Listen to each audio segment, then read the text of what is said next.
어떤 유명한 조각가가 심혈을 기울여서 한 개의 작품을 완성을 했습니다. 많은 친구들이 찾아와서 걸작품이라고 칭찬을 했습니다마는 그 조각가의 얼굴에는 별다른 느낌이 없었습니다. 이것을 본 친구가 물었습니다. 아니, 이런 작품을 만들고서도 아직도 만족하지 못한다는 말인가? 도대체 당신이 만족할 만한 작품은 언제야 만들어진다는 것인가? 그때 조각가가 서슴없이 대답했습니다. The next one. 다음 작품이라고. 여러분, 여기에 참된 완성을 추구하는 한 예술가의 자세가 있습니다. 비록 오늘의 작품이 훌륭했다 할지라도 그것을 완성이라 말하지 않고 보다 더 나은 내일을 위해 또다시 최선을 다하는 자세, 여기에 발전이 있고 완성의 길이 있는 것입니다. 저는 우리의 인생도 마찬가지라고 생각을 합니다. 인생이 아직은 완성이 아니죠. 사랑도 완전하지가 못하고 우리 인격도 완전하지 못합니다. 그래서 스스로 상처를 주기도 하고 상처를 받기도 하는 것입니다. 우리가 추구하는 행복 다 이루어졌을까요? 그렇지 않습니다. 우리의 꿈도 아직 성취되지 않았습니다. 더 다듬고 더 기다리고 더 사랑하고 더 추구할 것이 많은 미완성의 작품이 우리가 살고 있는 인생의 현주소입니다. 그러나 우리는 미완성의 상태에 그냥 머물러 있어서는 안 됩니다. 완성을 향해 나아가야 되고 하나님의 주신 비전과 뜻을 향해 나아가야지 하나님이 기뻐하는 삶의 열매를 맺을 수가 있는 것입니다. 그래서 사도 바울은 빌립보서 3장 12절에서 다음과 같이 선포를 했습니다. 내가 이미 얻었다 함도 아니요 온전히 이루었다 함도 아니라 오직 내가 그리스도 예수께 잡힌 바 된 그것을 잡으려고 달려간다고 했습니다. 아직 완성이 아니라는 것입니다. 못다한 일이 많고 남겨진 과제가 많다는 것입니다. 그러나 그는 거기서 멈추지 않고 표대를 향하여 위에서 부르신 부름의 상을 향해 달려가겠다는 것. 이게 사실은 성경이 제시하고 있는 크리스찬 삶의 본질이라고 할 수가 있습니다. 실제로 성경을 보시게 되면 성경에 묘사된 하나님의 나라는 아직 미완성입니다.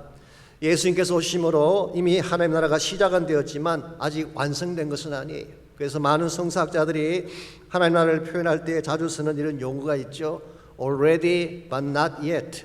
이미 왔지만 아직은 아니다. 그런 용어가 있습니다. 이 용어를 처음 사용한 사람이 오스카 쿨만이라고 하는 그리스도와 시간이라는 책에서 이 용어를 처음 썼습니다마는 나중에 프린스턴 대학의 기르하드 보스나 플로시나교의 조지 레드 같은 분들에 의해서 잘 알려진 그런 이론이 됐죠. 내용은 이것입니다. 하나님 나라는 예수님께서 오심으로 시작이 됐어요. 예수님의 십자가 부활로 사탄 하나님이 패배를 한 것입니다.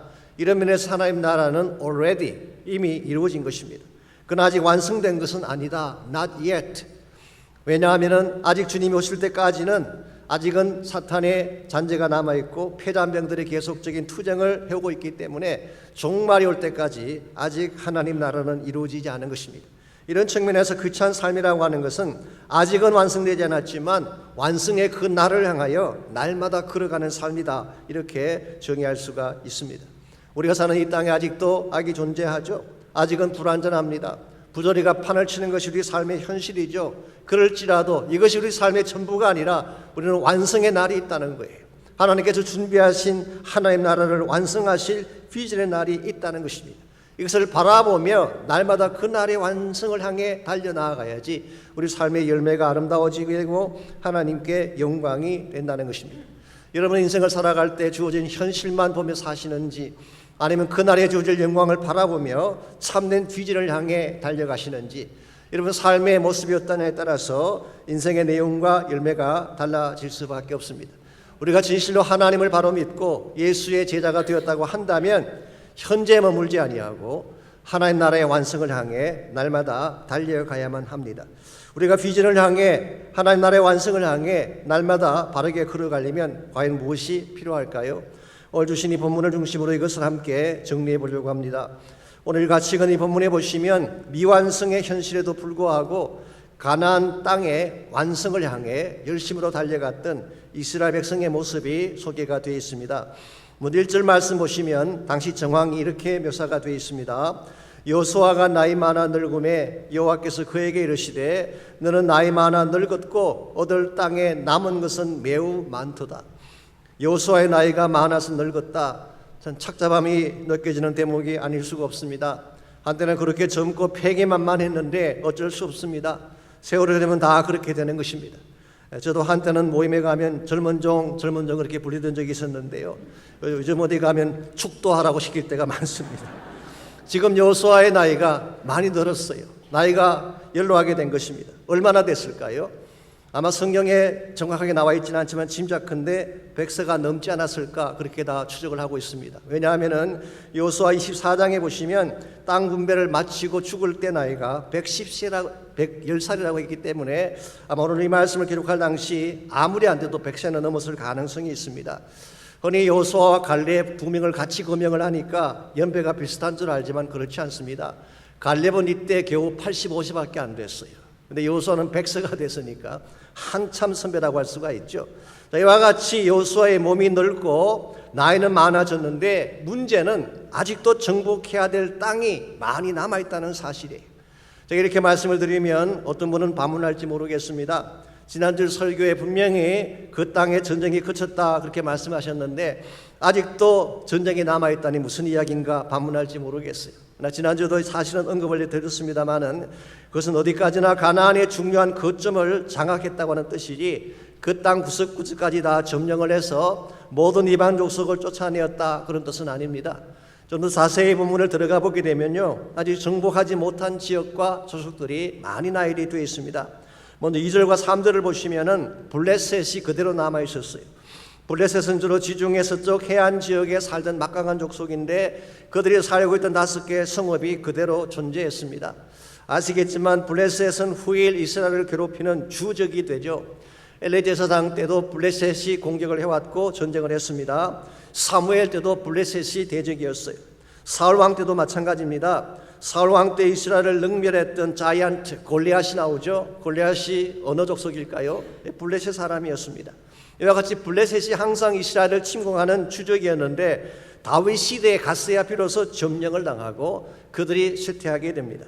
또한 3절에서 5절까지를 보시면 시돈이라는 지역이 나오죠. 이 시돈과 두로 이 두 도시는 이 갈릴리 북쪽에 있는 항구 도시였죠. 시돈이라는 지역은 바알 숭배의 본산이라고 할 정도로 바알을 섬겼던 지역입니다.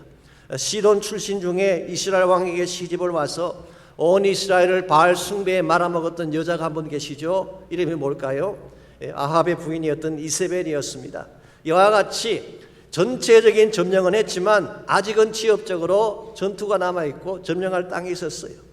이런 의미에서 이스라엘의 가나안 정복은 already 이미 이루어진 사건이긴 하지만 not yet 아직은 완성되지 않은 상태라고 할 수가 있습니다.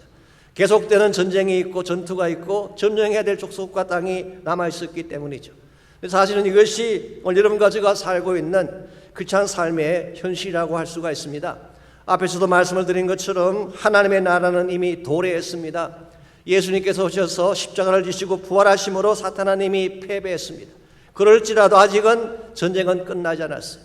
마귀는 지금도 여러 가지 면에서 일을 행하고 있고 마귀에 따르는 패잔병들은 지금도 여러분과 저를 공격하고 있기 때문에, 그러나 예수님께서 다시 오시게 되면 마귀는 진멸됩니다.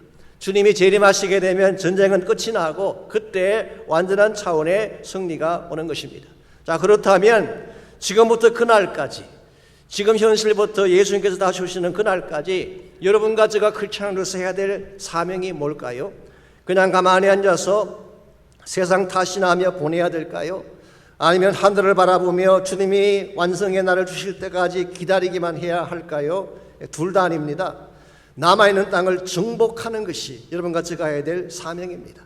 아직은 완성되지 않았지만 하나님 나라가 완성될 때까지 우리는 복음을 선포하고 전도하며 선교하는 것이 여러분과 제가 해야 될 사명이라는 것입니다. 이런 면에서 우리는 완성을 향해 달려가는 인생인데 막연하게 완성을 바라보는 인생이 아니라 하나님께서 분부하신 사명을 잘 감당함으로써 주의 나라 비전을 이루는 삶이 성경이 제시하고 있는 크리스찬 삶의 본질이라고 할 수가 있습니다. 얼마 전에 한국에서 FTT라고 하는 모임이 있었어요. 이 FTT가 무엇의 약자냐고 하면은 Finishing the Task, 이 타스크를 끝내자라고 하는 그런 이름을 가진 단체입니다.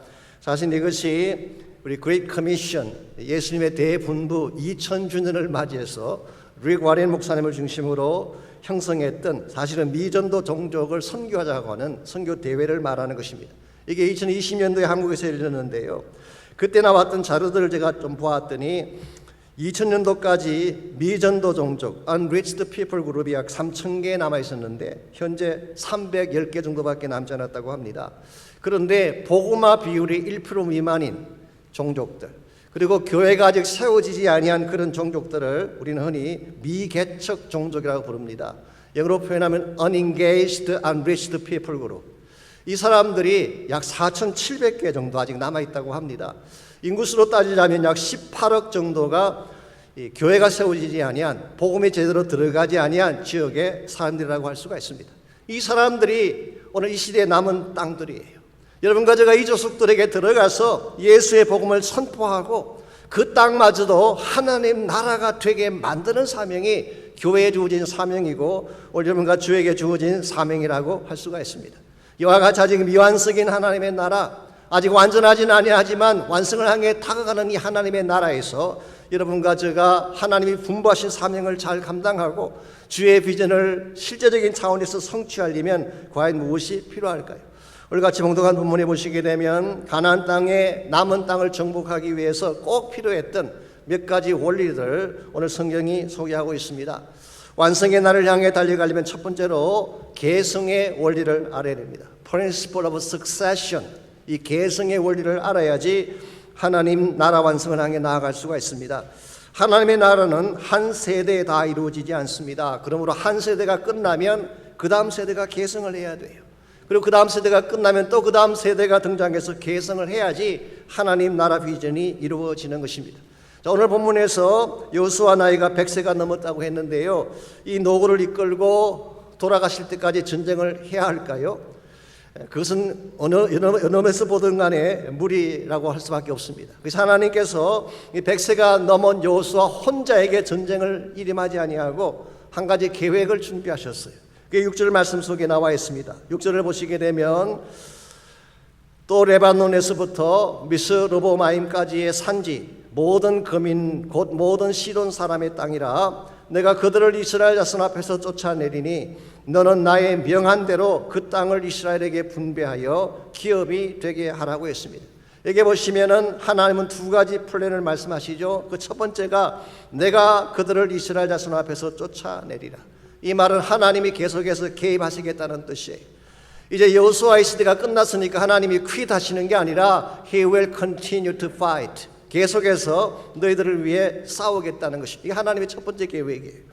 두 번째는 각 지파에게 땅을 분배해 주어서 그들의 기업이 되게 하겠다는 것입니다.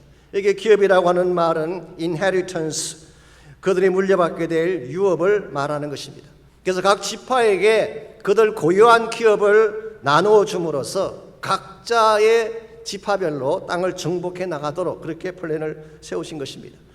좀 쉽게 설명하자면 그동안 여호수아 한 명이 모든 리더십을 발휘해 왔는데 이제는 각 지파의 리더들을 통해서 그 모든 사역을 계속 이어가겠다 그런 뜻이에요.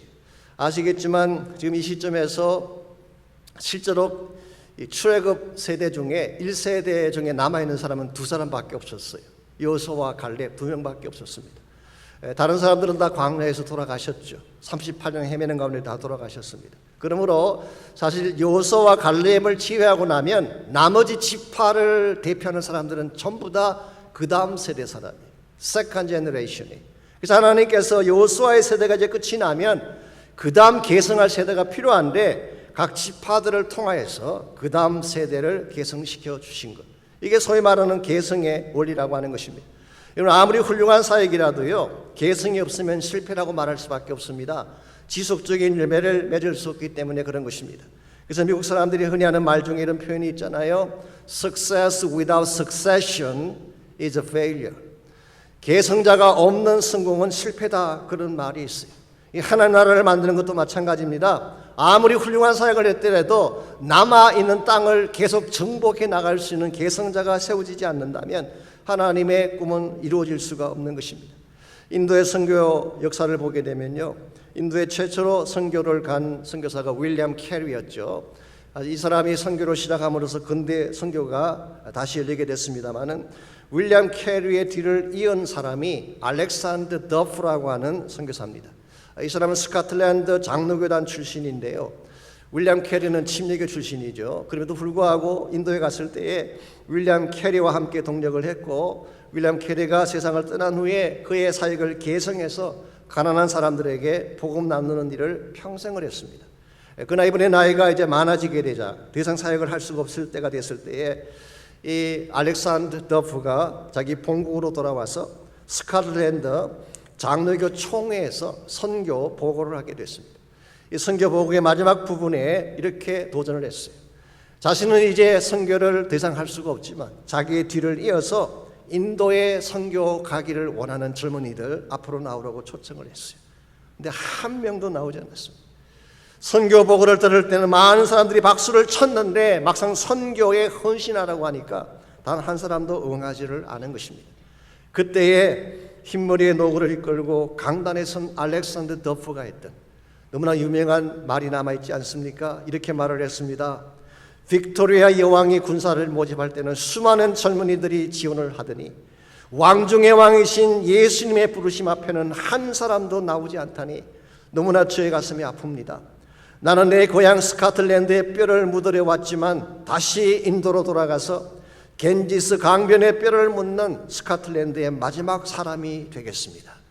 이 노 선교사의 말에 도전을 받은 수많은 젊은이가 선교사로 가겠다고 헌신을 하게 되었고, 이것이 인도 선교를 계속할 수 있었던 이유가 되었다고 합니다. 여러분, 선교라고 하는 것은 말만으로 되지 않습니다. 계승이 필요해요. 앞서간 사람이 헌신한 것을 이어받을 수 있는 계승자가 있어야지 참된 하나님 나라 비전이 이루어지게 되는 것입니다.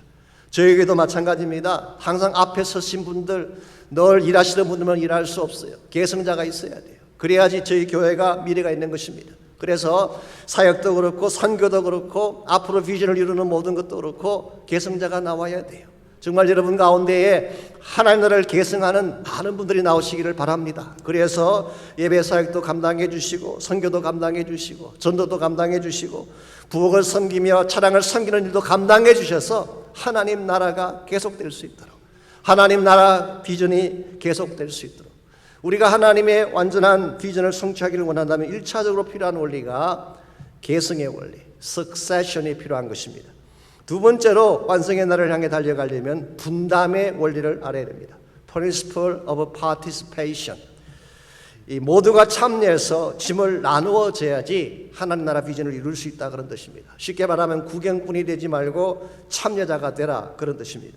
오늘 본문 7절과 8절을 보시면 하나님은 가나안 땅을 12지파에게 나누어서 다스리게 한 것을 알 수가 있죠. 7절 말씀에 보면은 9지파 반이 나오고 8절에는 요단 동편에서 이미 땅을 받았던 2지파 반이 나오죠. 이게 합하게 되면 12지파가 되는 것입니다. 그리고 13장부터 19장까지를 보시게 되면 계속해서 각 지파와 그들이 받게 될 땅의 목록이 자세하게 기록이 되어 있습니다. 그래서 솔직히 내용이 좀 지루합니다. 계속 땅 이름만 나오고 땅 경계에 대한 말씀만 나오니까. 그래서 스킵 하이징 목사님은 이렇게 표현한 적이 있습니다. 마치 부동산 매매 계약을 읽는 것 같다. Real Estate Contract Paper 같이 느껴진대요. 그러나 사실 여기에 나오는 12지파의 땅 구배는 영적으로 굉장히 중요한 의미를 담고 있습니다. 이것은 하나님 나라의 역할 분담을 상징하는 것이기 때문에 굉장히 중요한 것입니다. 제가 참고로 12지파에 대해서 조금 더 정리를 해드리자면요, 우리가 흔히 12지파 그러는데 실제 성경을 보게 되면 세 가지 종류가 있습니다. 첫 번째로 혈통적 12지파가 있어요. 혈통적 12지파라고 하는 것은 야곱의 12아들을 말하는 것입니다. 이것이 사실은 12지파의 기원이 되었죠. 혈통적 12지파 안에는 요셉이 들어가 있습니다. 두 번째가 종교적 12지파가 있습니다. 이것은 땅 분배 이후에 기업을 받은 지파들을 말합니다. 그래서 오늘 본문을 기점으로 해서 앞으로 이스라엘에 등장하는 12지파는 사실 종교적 12지파를 말하는 것이죠. 여기에는 요셉이 빠져 있어요. 그 대신 그의 두 아들인 므낫세와 에브라임이 들어가 있고, 그리고 레위 지파가 빠져 있습니다. 왜 레위 지파가 빠졌는지는 조금 후에 제가 설명을 드리겠습니다. 세 번째가 천상의 12지파가 있습니다. 이것은 요한계시록 7장에 기록된 것인데요, 흔히 말하는 14만 4천이라는 숫자가 나오죠. 이것은 구원받은 성도들의 총체를 말하는 것입니다. 그래서 유대인, 이방인 구별하지 아니하고 구원받은 총체를 상징적으로 그렇게 표현했는데, 이 12지파에는 요셉이 다시 등장합니다. 그리고 레위도 들어가 있어요. 그 대신에 에브라임과 단 지파가 빠져 있습니다. 에브라임은 교만했기 때문이고 단은 우상 숭배를 하나님을 대적했기 때문에 빠진 것입니다. 자, 그럼 오늘 본문에 나오는 12지파, 즉 땅을 분배했던 12지파는 종교적인 12지파를 지칭한다는 것을 알 수가 있죠. 하나님은 그들에게 땅을 나누어 줄 때에 세 가지 원리를 가지고 나누어 주셨어요. 첫째로 제비뽑기를 하게 했습니다. 이 제비뽑기라고 하는 것은 하나님이 개입하셔서 하나님의 뜻을 반영하는 것을 말하는 것입니다. 두 번째는 숫자를 따라 나누게 했어요. 즉 많은 숫자를 가진 지파에게는 큰 땅을 주고 숫자가 적은 지파에는 적은 땅을 주는. 세 번째는 창세기 49장에 나오는 야곱이 12아들을 축복했던 축복 기도를 반영을 했어요. 그래서 여기에 나누어진 12지파의 기업은 랜덤하게 나누어진 것이 아니라 하나님의 뜻을 따라 믿음의 분량을 따라 나눈 것이다, 그렇게 설명할 수가 있습니다. 하나님 나라 일을 하는 것도 마찬가지입니다. 혼자 할 수가 없어요. 여러 지체들이 각자에게 주어진 은사를 따라 믿음의 분량을 따라 일을 할 때에 하나님 나라 사역이 가장 효과적으로 이루어지게 되는 것입니다. 하나님 여러분과 저에게 은사를 주셨잖아요. 은사를 주신 목적이 뭔지 아세요? 일하라고 주신 거예요. 사역하라고 주신 도구가 은사예요. 그래서 모든 크리스찬에게는 다 한 가지 이상의 은사를 주셨는데, 그 말을 다르게 표현하여 이렇게 표현할 수가 있습니다. 그리스도인들 가운데 어느 누구도 구경꾼이 없어야 된다, 그런 뜻이에요. 다 참여하셔야 돼요. 나의 가진 은사가 무엇이든 크든 작든 상관하지 아니하고 모든 그리스도인들이 다 참여자가 되어질 때, 그때 하나님 나라의 꿈이 이루어지게 되는 것입니다. 가끔 보게 되면요, 본인은 참여도 안 하면서 감나라 떡나라 말만 하는 구경꾼들이 계세요. 이런 분들은 본인에게도 축복이 안 되지만 공동체에도 축복이 안 됩니다. 제가 신학교 다닐 때 전도학 교수님이 로이 피쉬라고 하는 교수님이 계셨는데요. 그분이 강조하신 그 전도학이 Every Member Evangelism, 이 모든 성도가 다 전도자가 되어야 된다, 이걸 강조를 많이 하셨어요. 이 말씀을 하실 때에 그분이 소개해 주셨던 그 12번째 선수라고 하는 스토리가 있습니다. The 12th Player라고 하는 유명한 스토리가 있습니다. 텍사스에 오신 분은 잘 아실 거예요. 텍사스에 가시게 되면 텍사스 A&M이라고 하는 유명한 대학교가 있습니다. 우리가 흔히 애기스라고 부르는데요. 이 학교가 1922년도에 달라스에서 열리는 카튼 보울 결승전에 나가게 됐어요. 그때 이 선수들이 얼마나 열심히 뛰었는지 부상자가 많이 나왔어요. 그래서 전반전에 이미 다 교체를 하고 더 이상 교체할 선수가 남아있지 않았습니다. 이제 11명의 선수 중에 한 명만 더 다쳐도 게임을 할 수가 없는 상황이 왔습니다. 그때 그 학교 코치였던 데이나 바이블이라는 사람, 전 이 이름이 바이블인 건 처음 봤어요. 얼마나 성경을 좋아하시면 라스트 네임을 바이블이라고 지었겠어요. 이 데이나 바이블이라고 하는 이 코치가 앉아있는 관중석을 향해 다음과 같이 호소를 했습니다. 여러분들 가운데 누구든지 다친 선수를 위해 뛸 사람이 있으면 일어나십시오. 그때 킹 질이라고 하는 학생 하나가 일어섰어요. 이 학생은 풋볼 선수가 아닙니다. 유니폼도 입지 않았어요. 그럼에도 불구하고 그는 상처 입은 선수들을 위해 자기가 뛸 수 있으면 뛰겠다고 일어선 것입니다. 여기에 감동을 받은 학생들이 하나씩 하나씩 일어나기 시작하더니 스탠리에 있던 모든 학생이 다 일어나는 그런 현상이 벌어졌어요. 그래서 경기가 끝날 때까지 자리에 앉지 않고 응원한 것. 이것이 오늘날까지도 애기스의 전통으로 남아있어서 그들은 풋볼 경기할 때마다 모든 관중에 있는 학생들이 일어나서 응원하는 전통을 가지고 있습니다. 이것이 12번째 선수예요. 다른 선수가 아파할 때, 다른 선수가 상처를 받아 쓰러질 때 구경만 하는 것이 아니라 참여하겠다는 자들, 이게 12번째 선수예요. 저희 교회도 12번째 선수가 많이 필요합니다. 하나님 교회가 힘들 때 구경만 해서는 의미가 없어요. 다른 지체들이 쓰러지고 아파할 때 구경꾼이 되어서는 아무 도움이 되지 않습니다. 예수님이 탄생하며 우실 때에 멀리 서서 구경만 하는 것은 아무 도움이 안 돼요. 내가 여기 있습니다, 나를 서주십시오라고 주님 앞에 나를 드릴 수 있어야지 하나님의 나라가 이루어지고 하나님의 꿈이 이루어지는 것입니다. 이런 면에서 저는 여러분 모두가 구경꾼이 되지 말고 참여자가 되시기를 축원합니다. 그래서 하나님 나라의 몫을 감당하셔야 돼요. 하나님 나라 비전의 참여자가 돼야 돼요. 그래야 천국 갔을 때 받을 상급이 있지 않겠습니까? 이 땅에 사는 동안에 뺀질뺀질 구경만 하다가 천국 가면 뭐 받을 수 있겠어요?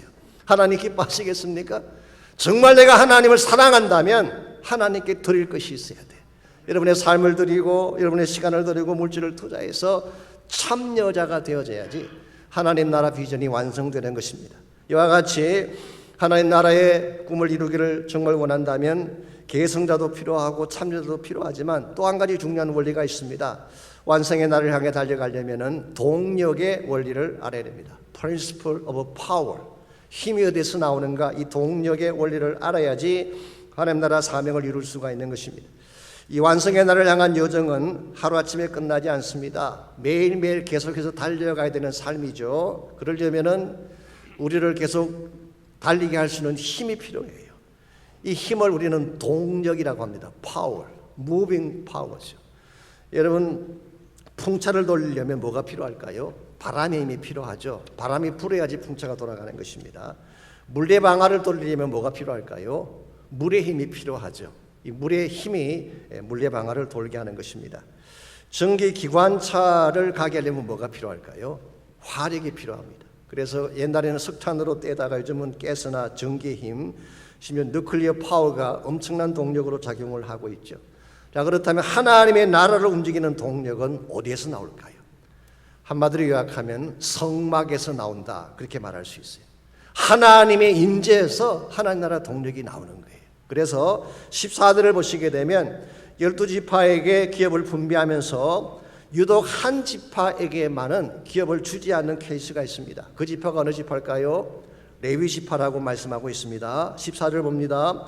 오직 레위 지파에게는 여호수아가 기업으로 준 것이 없었으니 이는 그에게 말씀하신 것과 같이 이스라엘 하나님 여호와께 드리는 화제물이 그들의 기업이 되었음이더라 그랬어요. 그래서 그에게 말씀하신 것 같이 이것은 민수기 18장 20절 이하를 의미하는 것입니다. 그게 보게 되면 어떻게 레위 지파를 이렇게 섬길 것인지에 대한 구체적인 내용이 다 나와 있어요. 자, 오늘 본문에서 화제물이 그들의 기업이 되었다 그랬는데요. 화제물이라고 하는 것은 불로 태워서 드리는 모든 제물을 의미하는 것입니다. 즉 제사 드릴 때 사용했던 모든 고기는 레위 지파 몫이다, 그런 뜻이에요. 그런데 이 고기만 먹어가지고 살 수 있겠어요? 그래서 하나님께서는 레위 지파가 생존할 수 있도록 각 지파로 하여금 11조를 내게 했어요. 그래서 기업을 받은 여러 지파가 낸 11조를 가지고 레위 지파와 제사장들을 먹게 한 것입니다. 그래서 오늘날까지도 사실 사역자들이 여러분 내시는 헌금을 통해서 이렇게 살을 받는 이유가 여기에 근거를 두고 있는 것입니다. 이와 같이 하나님께서는 레위 지파는 성전에서 드리는 제물도 먹게 하고 11조를 통해서도 생활하게 하셨지만 사실 더 중요한 약속이 하나 있습니다. 우리 33절에 사실 그게 나와 있는데요. 하나님 자신이 레위 지파의 기업이 되겠다, 이렇게 말씀하셨어요. 여러분, 아무리 큰 땅, 좋은 땅을 차지한다고 하지만 하나님 자체보다 더 귀하겠어요? 하나님이 우리의 기업이 되신다면 염려할 필요가 없습니다. 그래서 하나님께서 레위 지파에게는 굉장히 소중한 복을 많이 안겨주셨어요. 여기 한 가지 더 말씀드릴 것이 있는데요. 레위 지파 사람들에게는 군대 의무가 면제되었어요.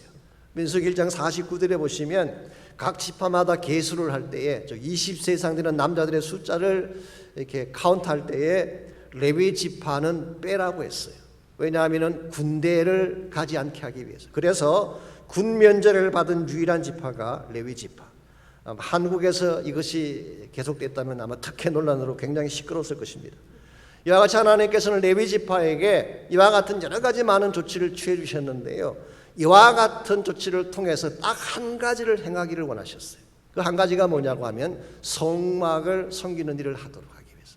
그래서 모든 역량과 모든 것을 다 집중해서 오직 성막을 섬기는 일에 모든 것을 쏟아붓게 하기 위해서 레위 지파를 특별하게 다루어 주신 것입니다. 그래서 성막을 세우는 것 레위 지파가 있습니다. 성막을 해체하는 것도 레위 지파가 있어요. 또 이동을 할 때 성막을 운반하는 것도 레위 지파가 있습니다. 그 성막의 모든 기구와 물건들을 레위 지파가 운반을 했죠. 그리고 성막 안에 생겨지는 모든 일들은 레위 지파가 책임을 졌습니다. 얼핏 보게 되면 전쟁에서 면제가 됐기 때문에 편한 보직이다 그렇게 생각할지 모르지만 실상은 가장 중요한 직무가 레위 지파에게 주어진 직무. 왜냐하면 이스라엘의 동력이 여기에서 나왔기 때문에 그렇습니다. 예루살렘 말씀을 드렸습니다마는 성막은 하나님의 임재가 있는 곳이죠. 하나님의 영광이 가득 차고 모든 제사와 기도의 향이 올려지는 곳이 성막이었습니다. 그러므로 성막은 예배와 기도의 중심처라고 할 수가 있고, 성막은 성령의 임재가 나타나는 하나님 임재의 장소라고 말할 수가 있습니다. 심지어 출애굽기에 보게 되면 성막과 함께 이스라엘이 이동을 했어요. 구름이 성막 위에 덮였을 때는 이스라엘이 멈춥니다. 구름 위에 뜨게 되면 이스라엘 백성이 출발을 했어요.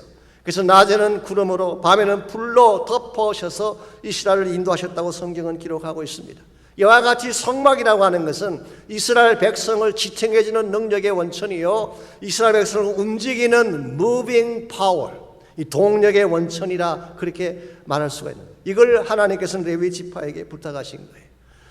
흔히 이스라엘 군대가 전쟁을 잘해서 전쟁에 이긴 줄 알지만요, 실상을 들여다보게 되면 이스라엘의 전투력이 뛰어나서 승리한 경우는 거의 없습니다. 이스라엘 전쟁 승리의 큰 원인은 항상 하나님이에요. 성막에서부터 그 힘이 나온 것입니다. 예를 들어서 요단강을 건널 때에 누가 앞장을 서서 요단강 물을 가르게 했나요? 언약궤를 맨 제사장들, 레위 지파 사람들입니다. 여리고성을 무너뜨릴 때 주도주의 권한 것이 누구였나요? 군대가 아니었어요. 법궤를 메고 나팔을 불며 앞장섰던 제사장들이었어요. 즉 하나님의 제사장직을 맡은 사람들이 그 성을 무너뜨린 것입니다. 역다 20장에 보시면은 모압과 암몬 연합군이 유다를 치러 올라왔을 때에 여호사벳 왕이 누구를 맨 앞에 세우는지 아십니까? 군사를 맨 앞에 세우지 않았어요. 노래하는 자들, 즉 레위 지파 사람들을 군대 앞에 세워서 행진하며 찬송을 부르게 했습니다. 그랬더니 엄청난 승리를 거두었죠. 그러므로 정말 중요한 것은 내적인 파워예요. 외적인 조직도 필요하고 외적인 준비도 물론 갖추어야 되겠지만, 그러나 정말 중요한 것은 성막에 불이 꺼지지 않게 하는 것입니다. 우리는 이 외적인 것을 하느라고, 바깥에 있는 일을 열심히 하느라고, 또 사역이라는 명분하에 일 중심의 사역들을 계속 진행하느라고 성막에 불을 끌 때가 있는데요, 이것은 대단히 잘못된 방식입니다. 예배가 중단되게 되면 하나님 나라는 이루어질 수가 없어요. 기도가 중단되게 되면 하나님의 나라는 절대로 세워질 수가 없습니다. 하나님의 교회의 동력의 근본 원인은 예배와 기도에 있는 거예요. 흔히 그런 말을 하죠. 선교가 제일 중요하다. 맞는 말씀입니다. 복음 전하고 선교하는 것보다 더 중요한 사역이 어디 있겠어요? 그래서 저희 교회 비전이 뭡니까? KFC잖아요. Kingdom Focused Church. 하나님 나라 중심의 교회라고 우리가 늘 주장을 하고 있습니다. 선교가 제일 중요합니다. 그럼에도 불구하고 예배의 동력이 떨어지면 선교 사역은 계속할 수 없어요. 기도의 불이 꺼지게 되면 선교는 오래갈 수가 없습니다. 왜냐하면 하나님 나라 사역은 인간의 힘으로 하는 것이 아니기 때문에. 이런 의미에서 정말 교회가 교회다워지기를 원한다면, 교회가 선교 중심의 교회로 쓰임받기를 원한다면 성막에 불을 밝혀야 됩니다. 성령의 파워가 있어야 돼요. 예배와 찬양이 터져 나와야 되는 것입니다. 성령 안에서 기도하며 함께 기도의 불을 붙일 때에 하나님이 일하기 시작하세요. 하나님이 일을 하셔야지 하나님 나라가 진행이 되는 것입니다. 그래서 저희들 교회가 다음 주부터 중보기도 축제하는 이유가 여기 있습니다. 우리 인간의 힘으로 아무리 풀려고 해도 풀리지 않는 상황들이 있잖아요. 우리가 아무리 노력해도 성취할 수 없는 하나님의 나라 일들이 있지 않습니까? 그러나 우리가 함께 모여 기도하면 하나님이 능력을 부어주세요.